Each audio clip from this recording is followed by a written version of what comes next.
നമസ്തേ. കേരള സ്റ്റോറിയെ സംബന്ധിച്ചുള്ള സിനിമയെ സംബന്ധിച്ചുള്ള വിവാദമാണല്ലോ ഇപ്പോൾ നടന്നുകൊണ്ടിരിക്കുന്നത്. യഥാർത്ഥത്തിൽ ഇവർ ഈ ബീഫ് എന്ന് പറഞ്ഞ് ആ ചിത്രം അഡ്രസ്സ് ചെയ്യുന്ന യഥാർത്ഥ കാരണങ്ങളെ മൂടി വയ്ക്കുവാൻ വേണ്ടിയിട്ടുള്ള ആൾക്കാരുടെ സംഘടിതമായ ശ്രമമാണ് ഈ ഇതിലൂടെ കാണുന്നത്.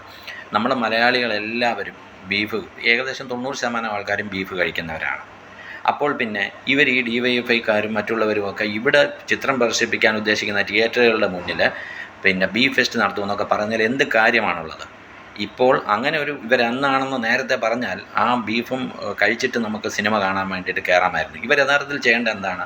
ഈ ബീഫ് ഫെസ്റ്റും മറ്റുമൊക്കെ നടത്തേണ്ടത് ഈ സിനിമ എടുത്തിട്ടുള്ള ആൾക്കാരും ഇത് പ്രദർശിപ്പിക്കുന്നതുമായ മറ്റ് സ്റ്റേറ്റുകളിലെ തിയേറ്ററുകൾക്ക് മുന്നിലാണ്. അതിനുള്ള ചങ്കൂറ്റം ഇവർക്കുണ്ടോ?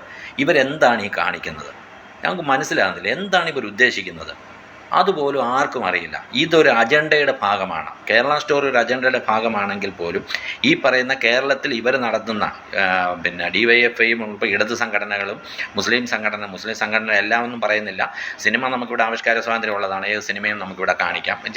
ചില കാര്യങ്ങളുണ്ടെന്നുണ്ടെങ്കിൽ അത് വെട്ടിമാറ്റാം. അതൊക്കെ ഓരോരുത്തരുടെ അതിനനുസരിച്ച് ചെയ്യാം.